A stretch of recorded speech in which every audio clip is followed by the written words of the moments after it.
It's 7:20 in the morning, Friday, September 1st. The sun has not cleared the trees yet, so the solar panels are still in shade. But we've been loving being off-grid. We still pay between $35 and $50 a month because you have to pay a minimum amount to have the electric connected to the house, for just in case. And every now and then we do turn the grid power on for a day or half a day if it's been cloudy for too long. We still want to invest in some more batteries. But otherwise, we've essentially been 90% off-grid all year, between 90 and 100%.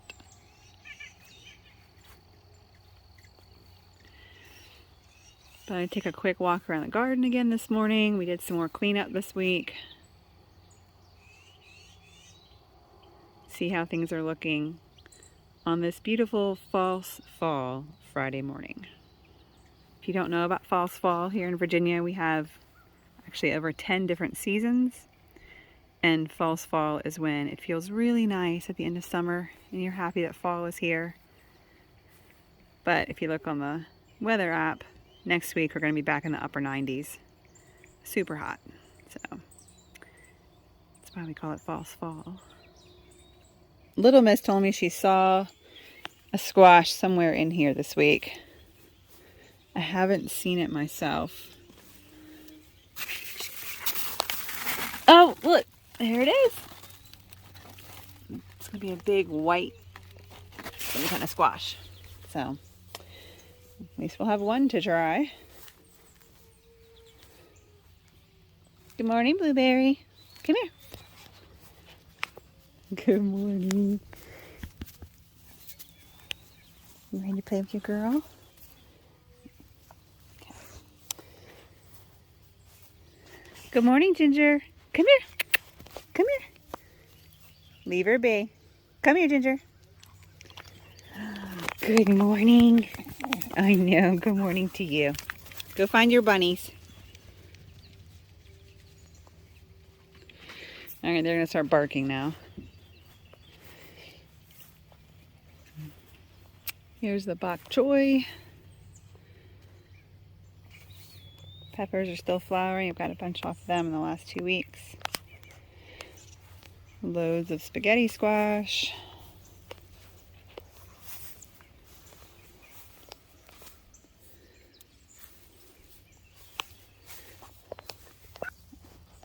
Strawberries are starting to strawberry again. I have not been picking them. Been so focused on getting stuff ready for fall. Here's kale, and I have taken some of that out and put it in another wall bed. These sunflowers are ready to be clipped out. I just need my husband to do that with his little electric chainsaw because the bases of these are huge and I don't like to disturb the soil just by trying to bend them or rip them out. So we just cut them as low as we can and leave the roots in there. Normally, if we weren't taking these walls down this winter, we would be filling the soil back up another 4 to 6 inches. So those roots could just stay there. It wouldn't affect the next crop. But we are taking them down and redoing them, as I mentioned last week, but just one section at a time, so I don't lose all my growing space. All right. Carrots are coming along nicely. The pinto bean row has been emptied, and I'm going to be taking soil from the wall beds and topping this bed off here. And this is going to be this will be full of garlic. So that'll be 2024's harvest. You want to get your garlic planted about 30 days before your first frost in fall. I need to get all those dead leaves off the strawberries. Not been good at keeping those watered this summer. Basil. More basil and tomatoes. These are the Bonnie Best. There's still a few ripening on here, so I'm not going to take these plants out yet. Some more green beans that I can take to the chickens. We did take most of the corn down yesterday. I saved a little bit in case I wanted it for seed, but I don't know. We'll see. I never got around to transplanting the lettuce, so I'm just going to harvest it from here as I need it. And I have more started in another bed. Kale and volunteer potatoes. And the Golden Jubilee still have lots of tomatoes on them that will keep ripening. I've been picking these clean every day, every other day. So I still have tomatoes inside to process.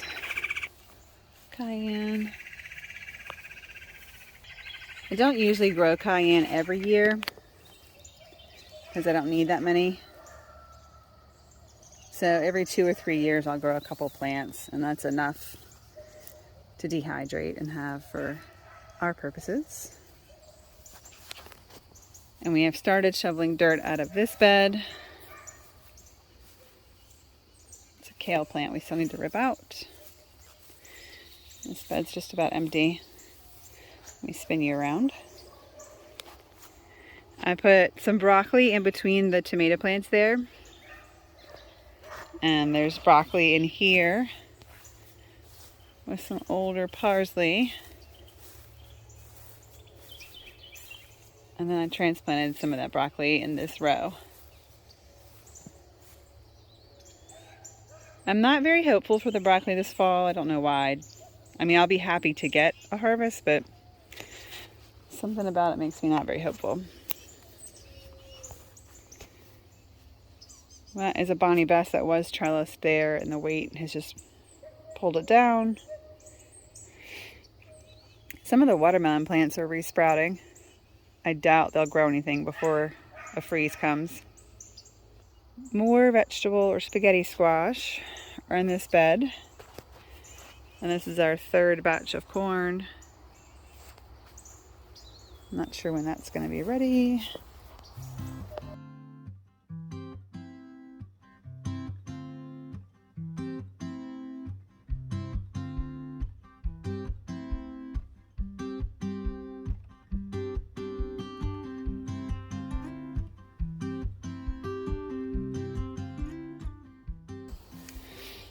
This is where I planted more of the kale, just to spread it out a bit.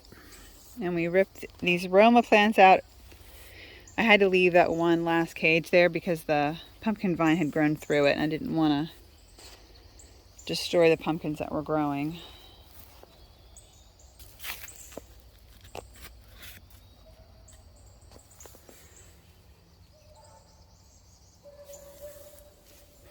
Sorry for the dogs. They love to go bark behind that shed every morning. So there's either mice or bunnies over there. This is the cherry tomato plant that I have let spread across the ground. Hopefully it won't interfere with my pimentos that are growing here. And I've not put anything else in this bed yet. Probably won't. Look, see here. Lots of pimento. It's starting to turn red. This Medusa looking tomato vine almost finished giving me tomatoes. I think there's 2 or 3 more on there that I'll let ripen before I rip that out. Those tomato vines are definitely done. And the last of the pimentos here. Loads of strawberry plants to give away to any friends or neighbors that would like them. And I transplanted a bunch of the Brussels sprouts here. I know that that's too close a spacing to have 9 of them in there, but I figured a few will die or not produce or grow all the way, so just doing it that way. I have 9 more over here. Luckily they handled the transplant well because this week we had so many days of rain and clouds, and now it's cool. We're going to be in the 50 degrees overnight in the morning. Tonight, this morning was in the 50s, and the next 2 mornings it's going to be.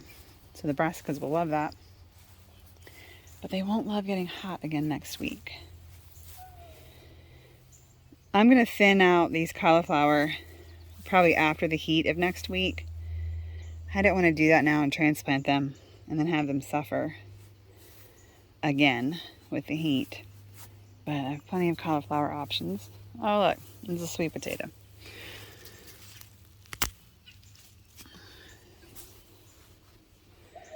Sweet potatoes failed me this year. The butternut squash are filling this back wall up. Step over here. I don't know, maybe close to 2 dozen worth? I don't know, it's a lot.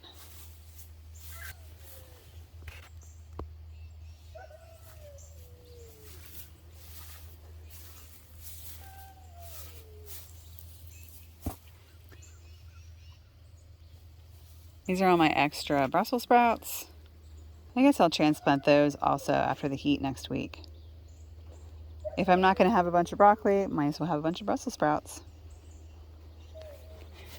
The dahlias are coming back after the summer heat.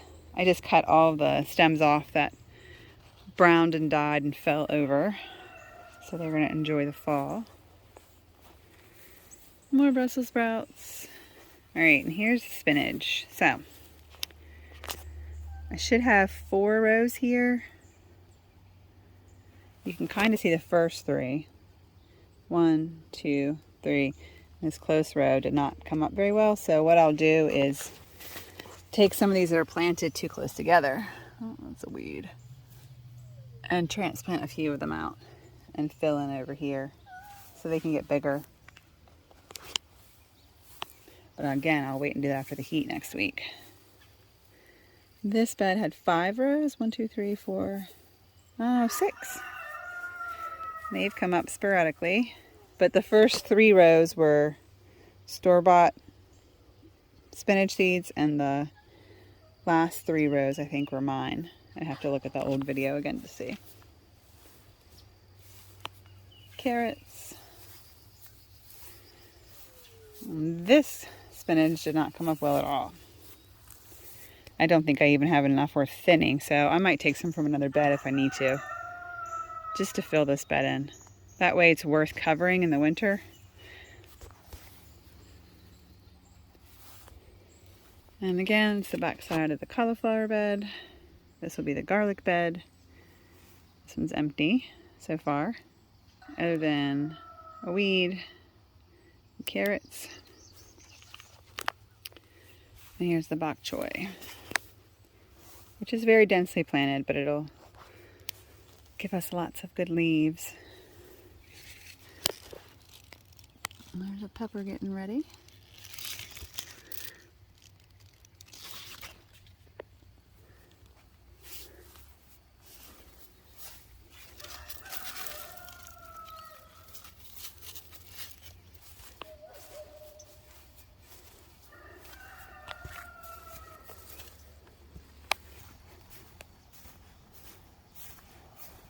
I did throw some lettuce seeds in here with this kale, but I don't know if I kept them moist enough the first couple days. So hopefully they'll still come up. And I did transplant a few lettuce over here. I didn't think they were going to make it because it was so hot last week, but looks like they are.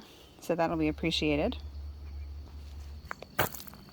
So it's just after 7:30 now, and sun is hitting our first slightly eastern turning solar panel setup. This one faces due south, so it'll be a little longer before the sun hits it. And the ones on the roof have more of a western facing, so it gets evening sun. But in the winter, you do get less hours of sunlight, but the way our home is set up, we have a wood stove, so we don't use our heat pump at all in the winter. I use the dryer very little in the winter because of the wood stove. I can line dry inside, and it dries the clothes really well. I also don't use the electric stove and oven as much in the winter because we have a wood cook stove, so it's got an oven in it, and I do more cooking on there. So far this summer, we have run both ACs in the house and that AC in the shop, and they have done a great job. The only time I have to think about electric is if I was going to want to use the oven or the dryer. First of all, I don't use the oven and the dryer at the same time. Our system is big enough that it can handle about 4 big loads at once. So if I've got the 2 house air conditionings going, and I have to assume that the well pump and the water heater could also be on at any given time, those are my 4 main loads. So if I'm gonna use more than just one burner on the stove, I will turn one of the ACs off while I'm doing that. Same thing with dryer, but I definitely never run the dryer and the stove at the same time. If I forgot, which I did once or twice at the beginning of the year, and I did run too much at once, all that happens is the power just turns off and then it resets itself like in 60 seconds or something. And then it comes back on. But of course, when it comes back on, like the dryer wouldn't be running or whatever it was that I overpowered the system with. But otherwise, we have no problem being completely off-grid with the size of our system. We just manage our loads. We just pay attention to how much we're using and when. Ooh. Can you see the steam coming off the pool? But I bet you it doesn't feel like a hot tub in there. It's just because it's so cold out right now. It's in the 50s. So we won't be swimming today. We probably won't be swimming tomorrow, but I think it warms back up. It starts to Sunday. Definitely Monday and all next week. Actually feels pretty nice. Let's see. Oh, it is not nice. It's about 76 in there. Of course, compared to air temperature, it feels nice. But we figure it does make sense that the year we put in a bigger pool, it's like the shortest, coolest summer ever. But we have still really appreciated this. It was better than any 1-week vacation we could have taken in Florida. It certainly cost less than a 1-week vacation in Florida. So it was worth skipping that last winter to put this up and have a staycation all summer at home. Nice cool water to jump in after getting hot and sweaty in the garden or at the end of any hot sweaty day. Of course, as an adult, you don't get to swim as often as you did as a kid because you have so many more responsibilities and things to do, but I did make purposeful effort to get in, if not every day, at least 5 days a week, as long as the weather allowed. We have our camper pulled out to get ready for some fall camping trips. It has been 11 months since we've used this. I will give you a tour next week, show you what it looks like. But we do sleep 4 people in here. We slept 5 when our son still lived here. Our youngest would just sleep on the big bed that folds out here because it's almost the size of a king. But I'll give you a little tour, more of a walkthrough next week. All right, guys, you ready for a walk? The mulberry has finished producing delicious fruit for us for the year. And we will enjoy the beauty of the tree until the frost comes and takes all the leaves away. I hope you have plans and goals for September and that you're working towards them and enjoying time with your loved ones. There's nothing more precious than time.